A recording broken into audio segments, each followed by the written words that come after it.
Hello friends, welcome to ரின் சமையல்.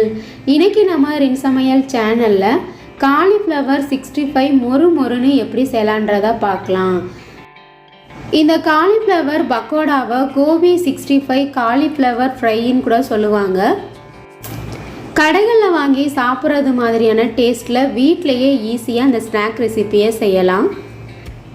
Tea time ஸ்நாக்காக வச்சு சாப்பிட்றதுக்கு ரொம்பவே டேஸ்ட்டாக மொறுமொறுப்பாக இருக்கும். ரின் சமையல் சேனலை சப்ஸ்கிரைப் பண்ணிக்கோங்க.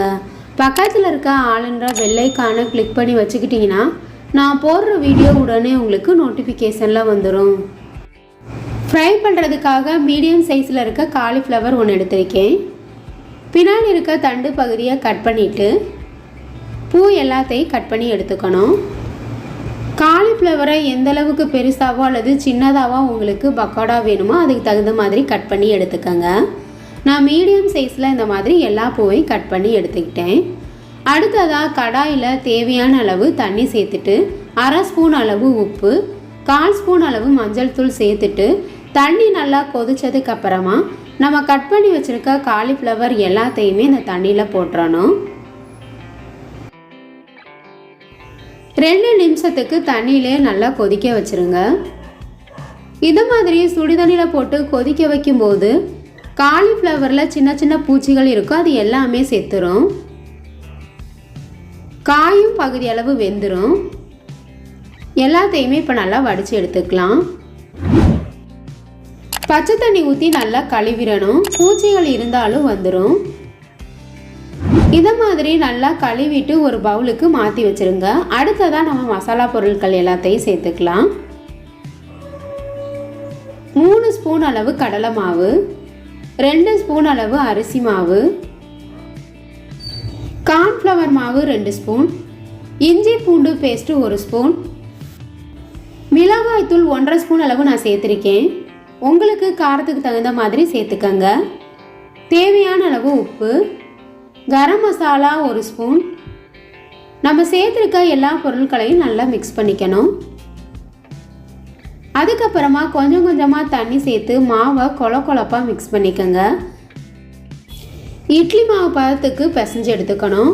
அப்போ தான் நமக்கு காலிஃப்ளவரில் நல்ல மசாலாலாம் ஒட்டும். காலிஃப்ளவரை மசாலா கூட சேர்த்து நல்லா மிக்ஸ் பண்ணிடணும்.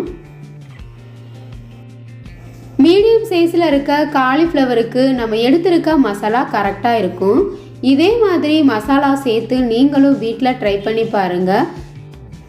மசாலாவெலாம் நல்லா மிக்ஸ் பண்ணதுக்கப்புறமா 15லேருந்து 20 நிமிஷம் வரைக்கும் மூடி போட்டு அப்படியே வச்சுருங்க. அப்போ தான் மசாலாவும் உப்பு நல்லா பூல சாரும். பொரிச்சு எடுத்துட்டு சாப்பிடும்போது ரொம்பவே டேஸ்ட்டாக இருக்கும். கடாயில் காலிஃப்ளவரை பொரிக்கிறதுக்கு தேவையான அளவு எண்ணெய் எடுத்துக்கணும். எண்ணெய் நல்லா சூடானதுக்கப்புறமா கடாய்க்கு தகுந்த மாதிரி கொஞ்சம் கொஞ்சமாக போட்டு பொரிச்சு எடுத்துக்கணும். போட்ட உடனே திருப்பி விட்டுறக்கூடாது. லைட்டாக ஒரு பக்கம் வெந்ததுக்கு அப்புறமா தான் திருப்பி விடணும். அப்போ தான் மசாலா உதிராமல் இருக்கும். இப்போ கலந்து விட்டுறலாம். இதை மாதிரி அடிக்கடி நல்லா கலந்து விட்டோம்னா ஒரே மாதிரி வெந்து மொறுமொறுப்பாக இருக்கும். அடுப்பை மீடியம் ஃப்ளேம்லேயே வச்சுக்கோங்க. ஹை ஃப்ளேமில் வச்சிங்கன்னா சீக்கிரமாகவே கலர் மாறிடும், உள்ளுக்குள்ளெல்லாம் வேகாது.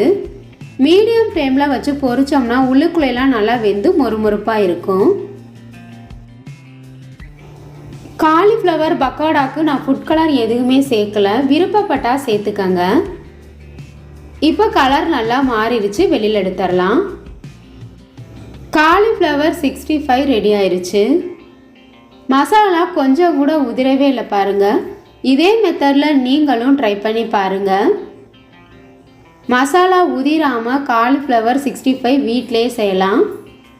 இதே போல் மீதம் இருக்க எல்லா காலிஃப்ளவரையும் பொரிச்சு எடுத்துக்கலாம். ஈஸியான டீ டைம் ஸ்நாக் ரெசிபியான காலிஃப்ளவர் 65 உங்களுக்கு பிடிச்சிருந்ததுன்னா ரின் சமையல் சேனலை சப்ஸ்கிரைப் பண்ணிக்கோங்க ஃப்ரெண்ட்ஸ்.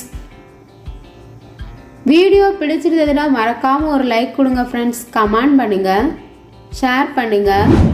பக்கத்தில் இருக்க ஆளுன்ற வெள்ளைக்கான கிளிக் பண்ணி வச்சுக்கிட்டிங்கன்னா நான் போடுற வீடியோ உடனே உங்களுக்கு நோட்டிஃபிகேஷனில் வந்துடும். Thank you friends.